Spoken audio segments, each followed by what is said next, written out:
더러는 흙이 얇은 돌밭에 떨어짐에 흘리기 깊지 아니함으로 곧 싹이 나오나 해가 도는 후에 타져서 뿌리가 없으므로 말랐고. 16, 17절 예수님이 이제 해석해 준 부분입니다. 그래서 16절 시작하겠습니다. 또 이와 같이 돌밭에 뿌리웠다는 것은 이들이니 곧 말씀을 들을 때에 즉시 기쁨으로 받으나 그 속에 뿌리가 없어 잠깐 견디다가 말씀을 인하여 환난이나 핍박이 일어나는 때에는 곧 넘어지는 자요 라는 말씀입니다.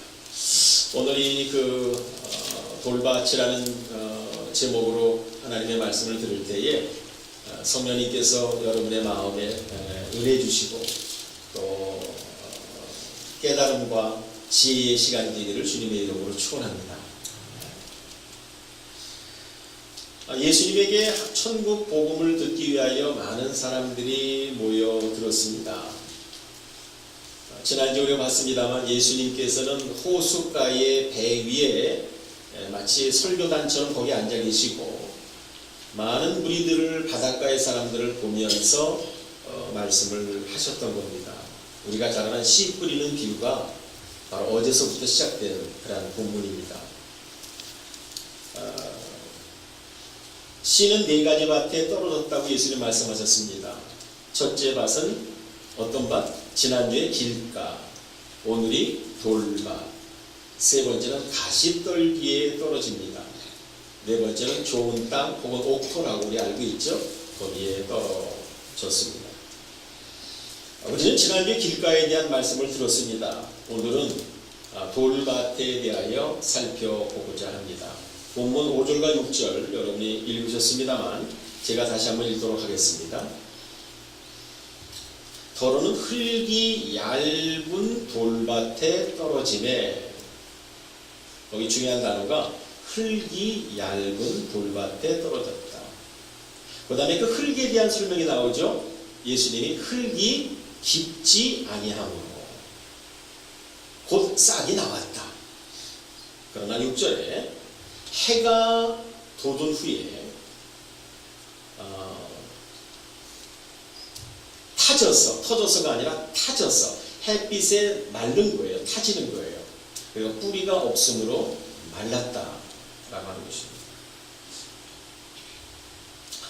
여러분 이 네 가지 마음밭에 대해서 우리가 지난주에 본문을 이제 전체 다 20절까지 읽었습니다만 오늘은 제가 시간을 좀 절약하는 의미에서 다 읽지 않았어요. 오늘 본문에 해당되는 부분만 읽었습니다. 그런데 거기 가운데에 아마 여러분 지난주에 말씀을 잠시 이렇게 머리에 떠오르게 되면 그리고 또 여러분 성경표에 있으니까 생각해 보십시오. 그 20절까지의 말씀, 씨 뿌리는 비유 가운데 예수님이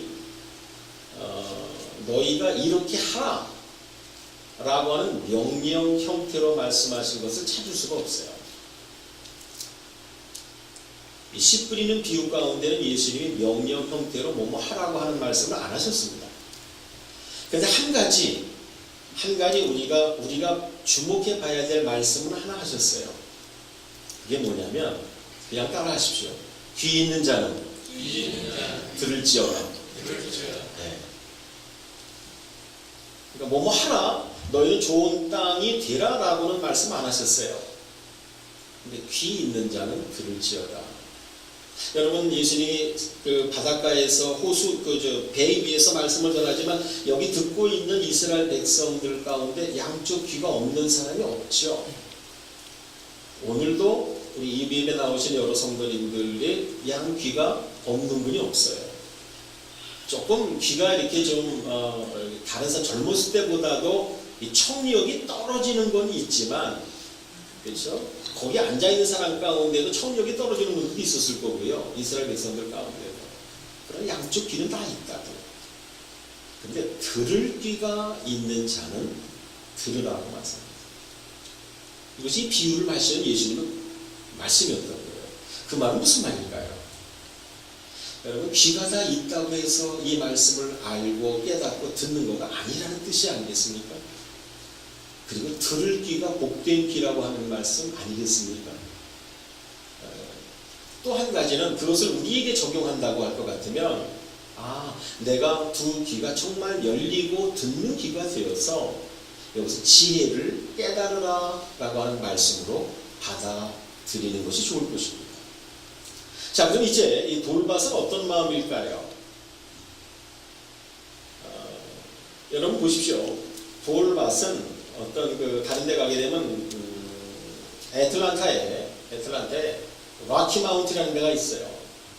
완전히 돌로 된 그냥 산이에요. 돌산이에요.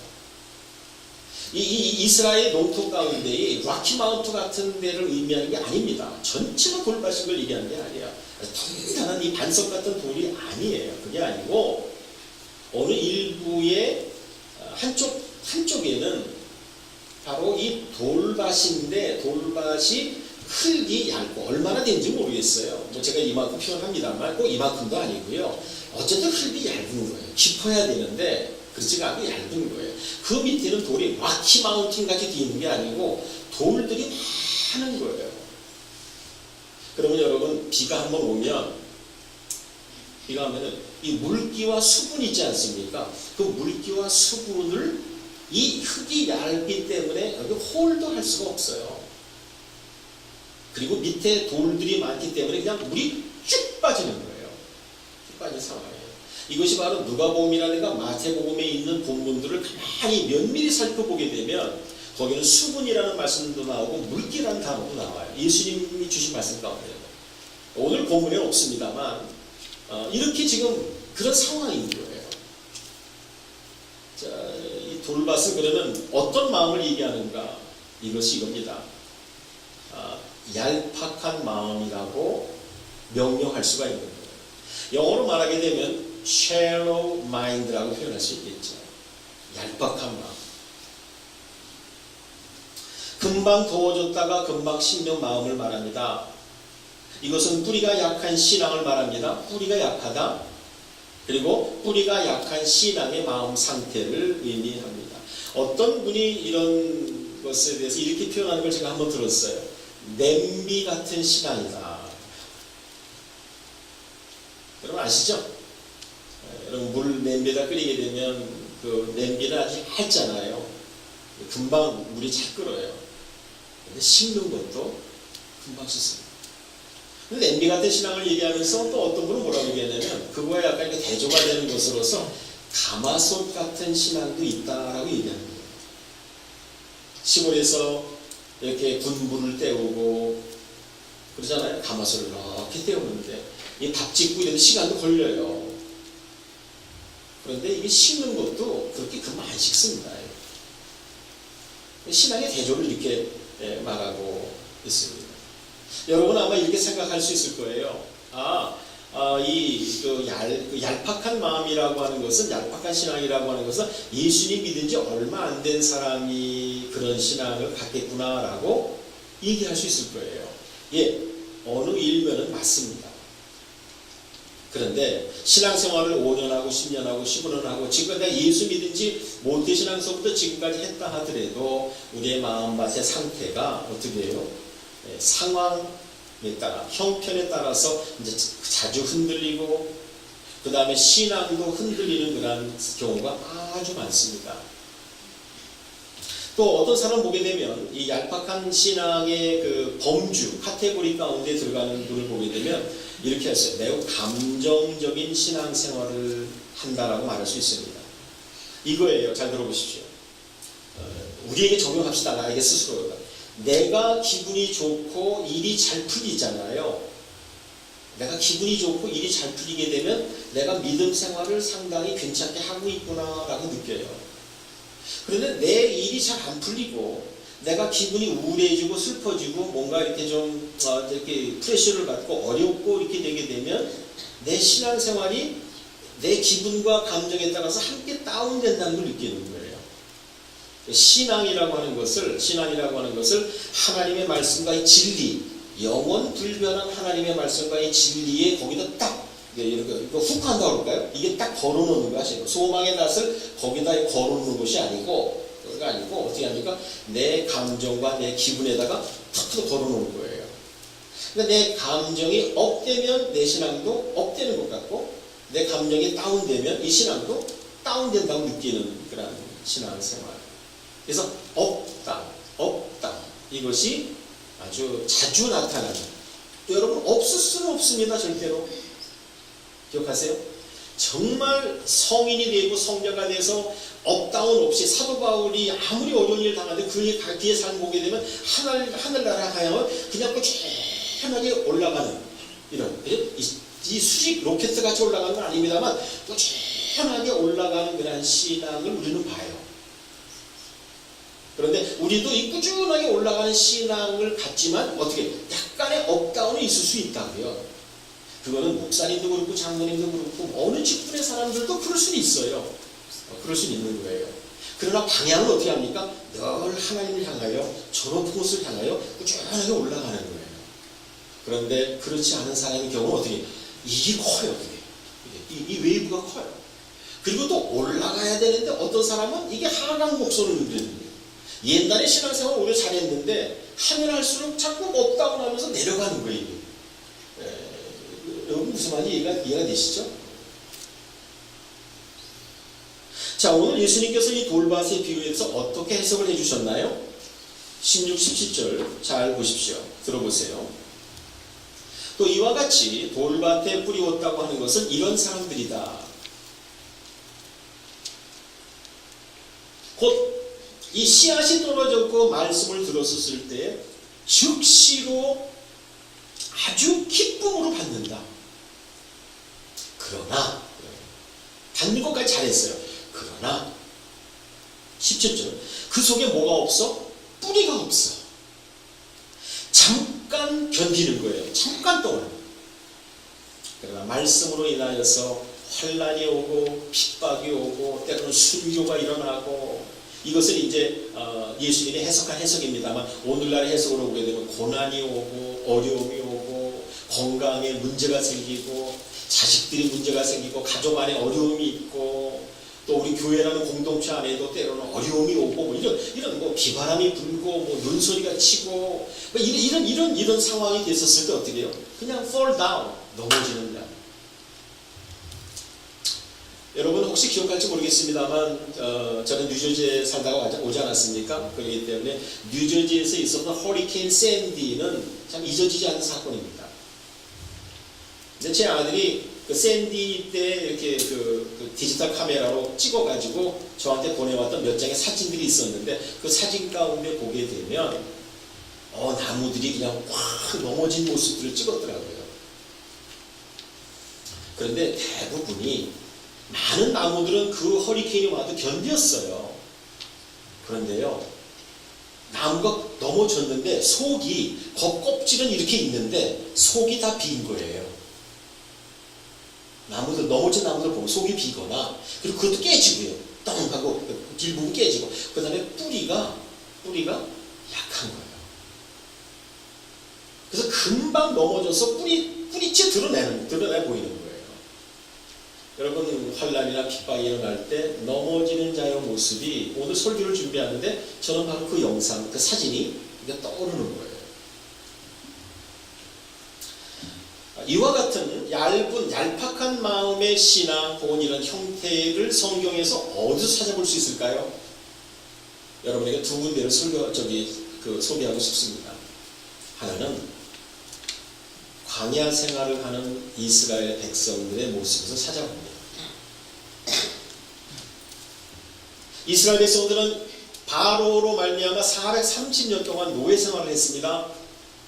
하나님께서는 80세가 된 모세와 아론을 붙여서 그리고 그들에게 보냈어요. 이스라엘 장로들 앞에서 또 지팡이로 여러 가지 다 보여줬습니다. 하나님의 능력을 보여줬습니다. 하나님께 보내줬다는 말씀을 전했습니다. 그래서 그들이 다 어그리하고 그들이 기도해 왔던 게 너무나 지금 노예 생활이 어려우니까 이제는 그러면 이제 내 백성을 가게 하라는 메시지를 바로 왕 앞에 가서 했죠. 그러나 바로 왕이 안 들어줬잖아요. 지난주에 말씀드렸잖아요. 바로 왕이 강팍한 마음이었다고. 그러다가 10번째 재앙이 맞추고 나니까 손들었어요. 장자를 입고 나서 손들었어요. 그 다음에 하나님께서 어떤 말씀이냐면 너희들이 금부치라든가 이런 것을 옷 같은 거를 애국 사람한테 달라고 하게 되면 그들이 줄 거다 그랬어요. 아니나 다를까 진짜 달라고 하니까 다 주는 거예요. 어서 막 떠나라는 거죠. 그래서 그들은 지금 할렐루야하고 너무나 기쁜 마음으로 노예 해방을 받은 걸로 양이나 소나 짐승을 데리고 이제 출발한 거예요. 근데 잘 보십시오. 성경을 읽어보게 되면 하나님께서 애굽 땅, 고센 땅이 이렇게 있거든요. 삼각주와 같은 땅이 있거든요. 여기 애굽이에요. 여기 여러분을 보면 지중해를 이렇게 그려야 되겠군요. 고센 땅이 여기 있는 거, 애굽이 여기 있고, 고센 땅이 이렇게 있는 거, 삼각주로. 여기에서 가나안 땅을 가려고 그러게 되면 약 15일 정도만 걸어갈 수 있는 킹스 하이웨이라는 이 지중해 해안을 따라서 글로 가기만 하게 되면 15일이면 약속의 땅에 들어갈 수 있는 거리예요. 그런데 하나님이 그 길도 인도를 안 하세요. 그리고 어떻게 하면 홍해 바다를 건너는 그 길까지 인도하시는 거예요. 그런데 어떻게 되면 애굽 바로 왕이 병거를 가지고 내보냈습니다만 쫓아오잖아요. 그러니까 앞에는 홍해 바다예요. 뒤에는 공격이에요. 그때 모습이 출애굽기 14장 10절 이하에 나와 있습니다. 제가 좀 읽어볼게요. 바로가 가까울 때 이스라엘 자손이 눈을 들어본 즉 애굽 사람들이 자기 뒤에 미친지라 이스라엘 자손이 심히 두려워하여 여호와께 부르짖고 하나님께 막 부르짖는 거예요. 그리고 또 모세에게 말합니다. 애굽에 매장지가 없기 때문에 당신이 우리를 이끌어내어 이 광야에서 죽게 합니까? 당신이 우리를 애굽에서 이끌어내어 우리에게 이렇게 합니까? 12절 우리가 애굽에서 당신에게 이런 말 하지 않았습니까? 차라리 우리를 내버려 둬라. 우리가 애굽 사람을 섬기는 것이 더 낫겠다고 광야에서 죽는 것보다 낫겠다고 하지 않았습니까? 하는 이런 말을 막 하는 거예요.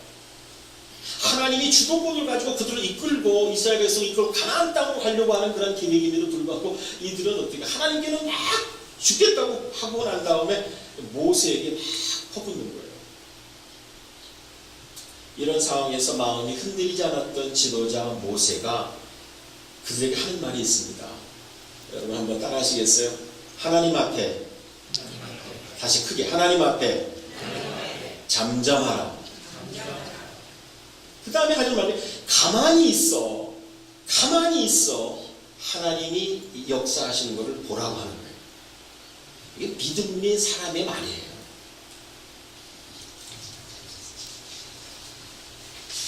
그리고 출애굽기 14장 21절을 보게 되면 모세가 바다 위로 손을 내어 민대 여호와께서 큰 동풍으로 밤새도록 바닷물을 물러가게 하시니 물이 갈라져 바다가 마른 땅이 되었다. 할렐루야.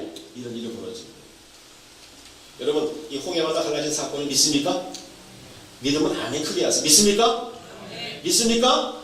아멘. 여러분이 지금 2013년을 살고 2011년 계속 살면서 때로는 여러분의 가정에, 여러분의 마음에, 여러분의 상황에 모든 것이 좀 어려워지고 힘들어지고 해서 사면 초과와 같이 그런 상황이 있습니까?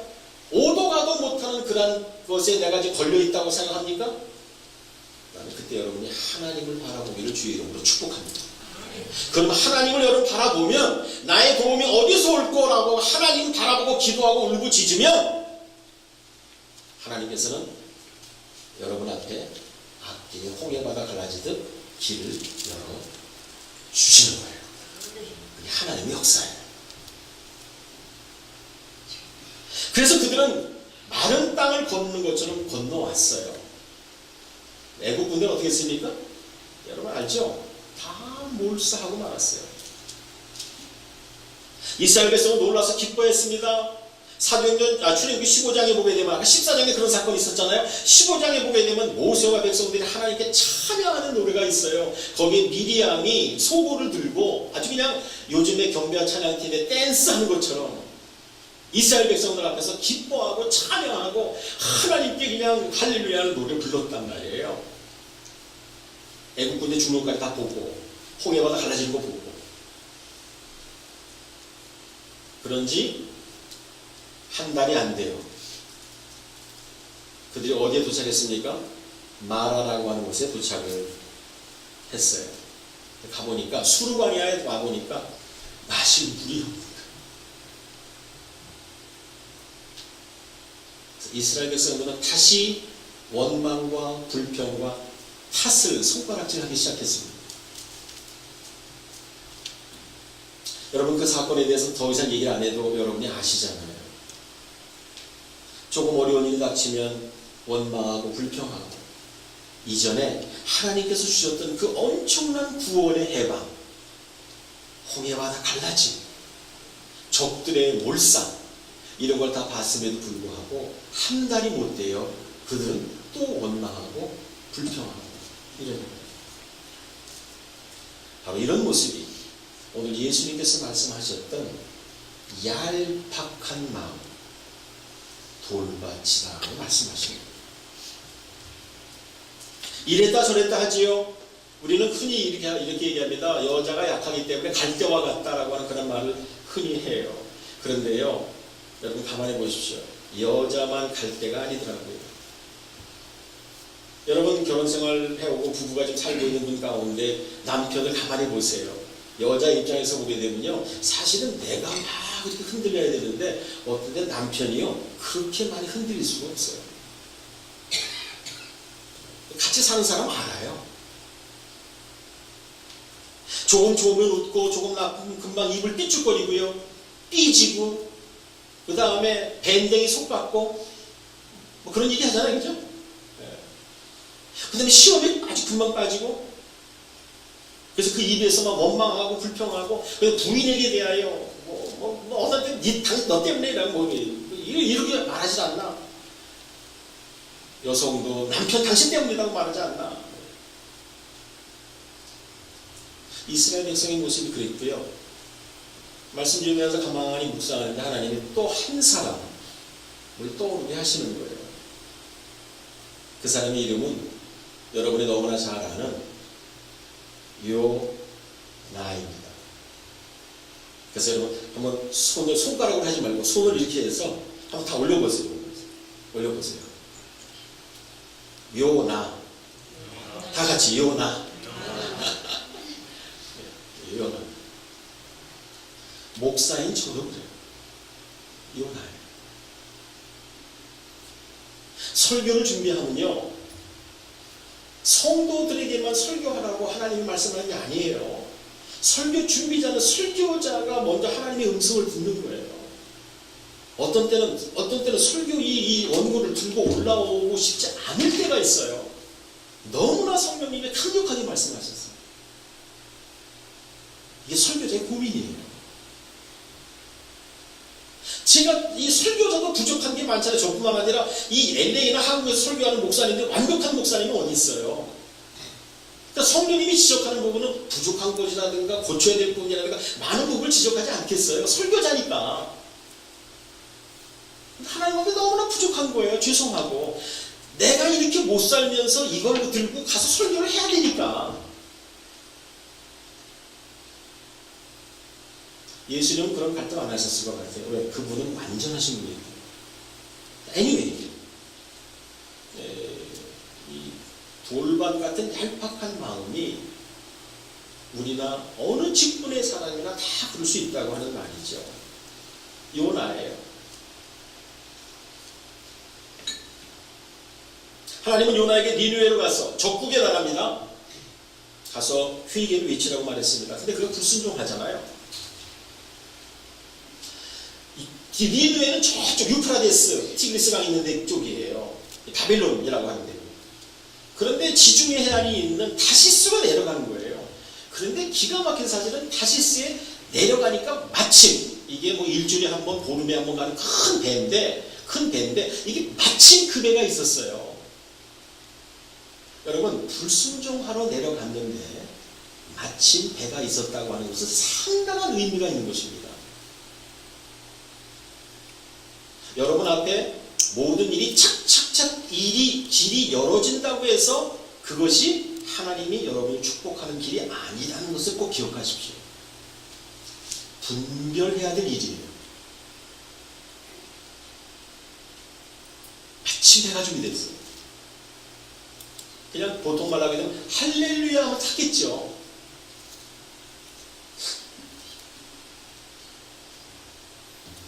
요나서를 가만히 읽어보게 되면, 특히 영어 성경을 읽어보게 되면 이 준비하셨다, 하나님이 준비하셨다라고 하는 영어 단어 prepare라는 단어가 몇 차례 나옵니다. 여러분 집에 돌아가서 영어 성경으로든지 한번 혹은 우리말 성경을 다시 한번 읽어보세요. 짧아요. 요나서가 길지가 않아요. 뭐 여러분 그 성경 읽고 있으니까 요나서부터 집에 가서 읽어보면 좋을 것 같아요.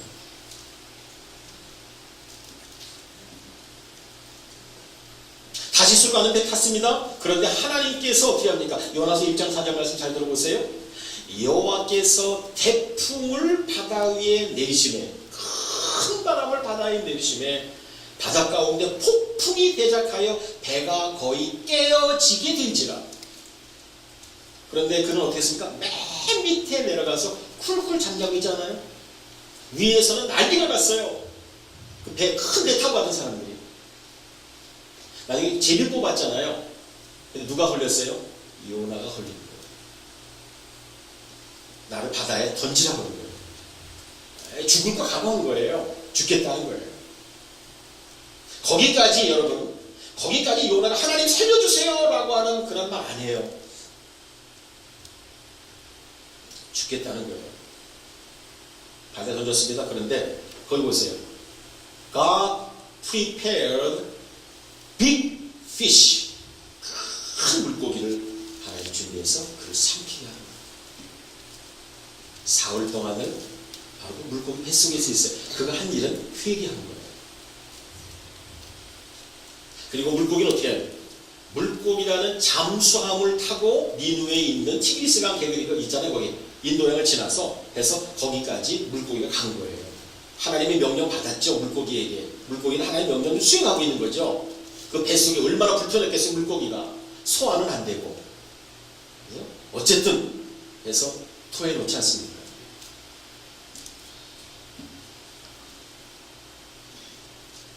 물고기에서 건진받은 요나가 니누에가 사는 말이 이겁니다. 40일이 지나면 니누에가 무너지리라. 멸망할 거다 라고 선언합니다. 그랬더니 이 말을 들은 왕부터 시작해서 조복을 입고 백성들에게 조소를 내리고 금식을 하고 회개를 선포하는 거예요. 여러분 이마만큼 놀라운 부흥의 역사가 없는 거예요. 부흥의 역사는 무슨 말인지 아세요? 회개의 역사예요. 사람이 많이 모인다라고 하는 것 성장이 될 수 있지만 부흥하고 또 달라요. 심령이 부흥되는 것은 하나님 앞에 올바르지 못한 것을 회개하고 돌이키는 거고, 그래야 심령이 부흥이 돼야 그리고 교회가 부흥된 줄로 믿으시기 바랍니다. 심령이 부흥이 먼저 돼야 되는 거예요. 그래서 이들이 부흥의 역사가 일어난 거예요. 그랬더니 하나님은 이 회개로 인하여서 내리려고 했던 진노를 멈춥니다. 이것을 바라본 요나가 뭐라고 하는지 아세요? 요나서 4장 1절 이런 말씀하세요. 요나가 심히 싫어하고 노하여 가로되, 노하여 여호와께 기도하는 거예요. 여호와여, 내가 고국에 있을 때 이러하겠다고 말씀하지 않았습니까? 그러므로 내가 빨리 다시스로 도망하여 싸우니 주님께서는 첫째로 은혜로우시고, 주님은 자비로우신 분이시고, 주님께서는 노하기를 더디하시는 분이시고, 주님께서는 이내가 크사 뜻을 돌이켜서 재앙을 내리지 아니하시는 하나님인 것을 저는 알았습니다. 이런 일이 이렇게 벌어질 줄 알았습니다. 이 적국은 망해야 될 나라인데 이 나라가 회개하고 하나님께로 돌아오는 그런 일 나는 원치 않습니다. 그래서 제가 도망간 거 아닙니까? 그러면서 하는 말이 3절에 여호와여 원컨대 이제 내 생명을 취하소서, 사는 것보다 죽는 것이 내가 더 낫습니다. 딱 얘기하는 거예요. 여러분 요나를 이해할 수 있겠어요? 그가 바다에 빠져 죽게 되었을 때, 죽음을 각오했었을 때 그를 다시 살려준 분이 누구세요? 하나님 아버지세요. 하나님이세요. 바로 회개했어요. 죽음에서 건진받았어요. 얼마 되지 않아서 이런 화를 품고 분노를 품고 죽는 것이 낫겠다고 얘기합니다. 요나를 조금만 더 우리 봅시다. 니느웨를 향하여 회개라는 메시지를 전하고 난 다음에 어떤 일이 벌어졌나요? 어떤 일이 벌어졌습니까? 요나가 성 바깥으로 나갑니다. 그래서 그 성 동편에 앉는 거예요. 자기를 위해서 초막을 지어요. 텐트를 조그마한 거, 뭐 이렇게 뭐 초막이라고 해서 텐트 같은 건 아니고 하여튼 뭐 이렇게 뭐 좀 지은 거죠. 그 그늘 아래 앉아서 성읍이 어떻게 되는 것을 보고 있는 거예요. 그런데 그때도 하나님이 준비하셨다. prepared라는 단어가 또 나와요. 뭡니까? 닭넝쿨을 준비하세요. 누구를 위하여? for Jonah. 요나를 위하여. 우리 하나님은 너무나 좋으신 분이세요. 믿습니까? 인간적으로 보게 되면 아주 싸가지가 왕싸가지인데 순종도 안 하는데 성격이나 성질을 보게 되면 이게 자격이 미달인데 하나님의 뜻도 모르고 그냥 인간적인 것으로 그렇게 하고 있는 모습에도 불구하고 하나님은 그를 버리지 않으세요. 사랑하세요. 인내하시고 참아주세요. 이분이 하나님이세요. 요나서 4장 6절 말씀입니다. 여호와 하나님 여호와께서 박농쿨을 준비하사 요나 위에 가리우게 하셨으니 이는 그 머리를 위하여 그늘이 지게 하여 그 괴로움을 면케 하려 하심이었더라. 그랬더니 요나의 반응, 요나가 박농쿨이 그냥 갑자기 잘한 거죠. 갑자기 쫙 잘하고 하나님이 초자연적인 역사로 쫙 한 거예요. 그랬더니 어떻게 해요? 심히 기뻐해야 돼요. 성경이 말하는 거예요. 제가 인간적인 표현하게 되면 째지는 거예요. 기분이 째지는 거예요. 그런데 7절 한번 따라하세요. 하나님이 따라하세요. 하나님이 벌레를 준비하사. 아까는 박농쿨을 준비하셨는데 이제는 벌레를 준비하사. 누가요? 하나님. 이튿날 새벽에 그 박농쿨을 씹게 하심에 곧 시들었다. 이게 다 하나님의 역사예요. 잘 기억하세요. 한번 따라할 수 있으면 따라하시고. 요나를 사람 만들려고. 아시겠습니까? 요나를 참된 사명자 만들려고. 하나님 포기하지 않고. 그랬더니 요나서 4장 8절 이하를 보십시오. 또 벌레를 준비해서 다 스들게 만들고 난 다음에 하나님이 해가 뜰 때에 하나님이 뜨거운 동풍을 준비하셨고라고 해요. 여러분 이스트윈드, 이 뜨거운 바람이 사막 바람이에요. 너무나 뜨거운 바람. 해는, 태양은 요나의 머리 위에 쬐매 요나가 험곤하여, 우리말 번역 그랬습니다. 다른 번역 보게 되면 더워서 정신이 없어라고 말하는 거예요. 스스로 죽기를 구하여 가는데 사는 것보다 죽는 것이 내게 더 낫겠습니다라고 얘기도 하는 거예요. 박농쿨이 생겼을 때 어떻게 해요? 기분이 째져가지고 할렐루야 하더니 어떻게 해요? 시르고 날고 동풍으로 불게 하시고 하니까 어떻게 해요? 또 죽는 게 낫겠다고. 누구의 모습이에요? 다 같이. 누구의 모습? 나의 모습. 정도의 차이는 있을지 몰라요.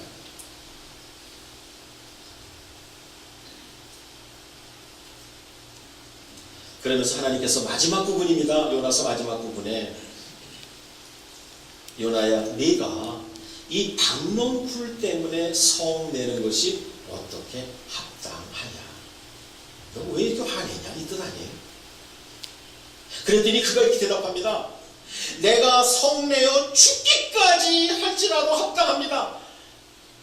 이분 살아가지고. 그랬더니 하나님께서 에이 하고 군밤 먹였으면 좋겠는데 하나님 군밤 안 먹이시더라고요. 그래서 알아듣게 말씀하세요. 이렇게. 요나야, 내가 수고도 아니했다. 내가 배양한 것도 아니다. 네가 키운 것도 아니다. 하룻밤에 났다가 하룻밤에 없어진 이 박농쿨을 내가 그렇게 아꼈구나. 아까워하는구나. 하물며 이 큰 성읍 니느웨에는 좌우를 분변치 못하는 사람이 12만여 명이 살고 있다. 육축도 많이 있나니 내가 그들을 아끼는 것이 어찌 합당치 않느냐. 너는 박농쿨 하나 가지고 이렇게 씩씩거리고 죽겠다고 얘기하냐? 영혼이 12만 명이다. 여러분 하나님의 심정을 이해할 수 있겠습니까? 로스앤젤레스에 하나님 모르는 잃어버린 영혼 로스트 소울을 얼마나 많은지 12만 명? No way. 그죠? 엄청나게 수많은 영혼들이 하나님과 그 아들 예수 그리스도를 모르는 거예요. 하나님 오늘도 그들을 찾는 거예요. 내가 그들을 아깝게 여기는 것, 내가 그들을 돌아간 자식이 돌아오기를 기다리는 것, 이것 내가 아끼는 것 합당치 않냐. 그리고 성경은 요나서는 끝나요.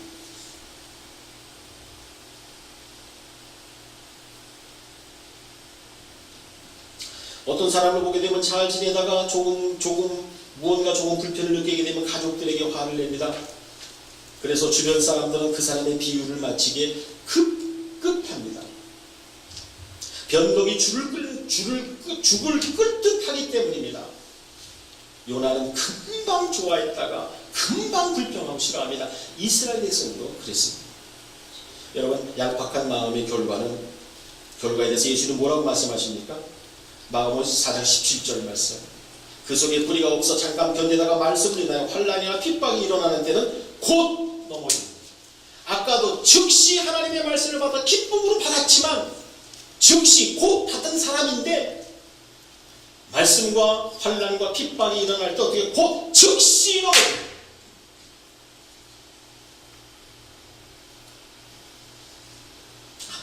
인생을 살다 보면 화창한 날이 있는가 하면 구름 끼고 비 오는 날이 있습니다. 폭풍, 샌디가 부는 날이 있어요. 신앙생활 하다 보면 좋은 일도 있고 환난과 핍박과 어려움과 재정적 어려움과 육신의 어려움과 마음의 어려움과 이런 시기가 있는 거예요. 그런데요, 좋을 때 신앙생활 잘하는 것은 대충 누구든지 할 수 있어요.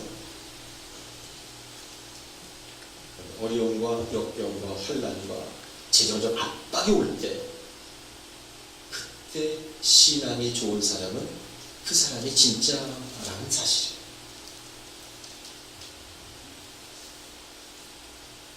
여러분, 오늘 그 강대 꽃장식으로 이렇게 여러분 보시기에 참 예쁘잖아요. 꽃이 예쁘잖아요. 하나님이 이 꽃도 사랑하세요. 저는 믿어요. 아멘? 꽃도 사랑하세요. 그런데 성경이 강조하는 것은 온상에서 자란 나무나 온상에서 자란 꽃보다는 비바람, 눈소리에도 꿋꿋하게 버티고 열매를 맺는 나무를 주님은 기뻐하세요. 어떤 나무? 뿌리 깊은 나무예요. 나무라고 해서 다 좋은 나무가 아닙니다. 나무긴 나무지만 어떻게 해요? 성령의 9가지 열매를 맺는 나무, 그리고 예수의 생명력을 가지고 증인의 삶으로 다른 사람을 인도하는 전도의 열매를 맺는 나무, 그리고 아무리 어려운 일이 있어도 흔들리지 않고 든든하게 서 있는 믿음의 나무. 주님은 이러한 신앙생활을 원하십니다. 이러한 쑥 뿌리는 비유를 말씀하실 때 팔레스타인 농부는요, 그 돌밭을 어떻게 해야 된다는 걸 알아요. 즉 돌을 골라내야 된다는 걸 알아요. 그 호숫가의 사람들은 이걸 상식으로 알고 있어요. 그것처럼 오늘 이 말씀을 듣고 있는 여러분과 제 마음에 돌이 있어요. 알게 모르게. 그 돌을 골라내는 것입니다. 돌이 무엇을 상징할까라고 하는 것은 여러 가지로 생각할 수 있겠습니다만 한마디만 말씀드릴게요. 스펄전 목사님은 거기에 대한 해석을 이렇게 했어요. 찢어지지 않는 마음, 회개하지 않는 가슴이라고 해석했어요. 시편 51편 17절에 말씀하십니다. 하나님이 구하는 제사, 하나님이 구하는 예배는 어떤 예배인가? 상한 심령이라. 상한 심령이라. 여러분, 상처난 심령이란 말이 아니에요. 상한 심령이라. 애통하고 눈물이 있고 회개하는 영혼이라. 그러면서 계속되는 말씀입니다. 하나님이여, 상하고 통회하는 마음을 주께서 멸시치 아니하시리이다. 이게 바로 회개하고 다 고백하고 찢어지고 요엘서는 보게 되면 내 옷을 찢지 말고 내 마음을 찢으라 라고 하는 게 바로 그런 뜻이에요. 그래야 그 찢어진 마음 속에 상하고 그 통해하는 마음 속에 하나님의 말씀과 진리가 떨어졌을 때에 그게 깊숙이 뿌리를 내린다는 거예요. 마지막으로 돌밭에서 열매를 거두기 위해서는 뿌리가 깊이 내려야 되는데 어떤 뿌리를 내릴까요? 골로새서 2장 6절과 7절에 있는 말씀을 여러분에게 축복으로 드리고 싶습니다. 그러므로 너희가 그리스도 예수를 주님으로 받았으니, 그리스도 예수를 로드라고 주인으로 네가 고백하니 그 그리스도 안에서 너는 행하라. 그 다음에 잘 들어보세요. 그 그리스도 안에서 뿌리를 박으며, 할렐루야, 그리스도 안에서 뿌리를 박으며, 두 번째 뿌리 박을 뿐만 아니라 세움을 입어라. 그리고 내가 하나님의 말씀과 교훈을 받은 대로 믿음에 굳게 서서, 믿음에 굳게 서서 좌우나 우로나 쉽게 흔들리지 말고 바람 부는 대로 갈대처럼 움직이지 말고, 그런 거 아니겠어요? 믿음에 굳게 서서 감사함을 넘치게 하라. 할렐루야. 여러분에게 골로새서 2장 6절 7절 이 말씀, 여러분의 삶 속에 아름답게 이루어지는 역사가 있기를 주의 이름으로 축원합니다. 기도합시다.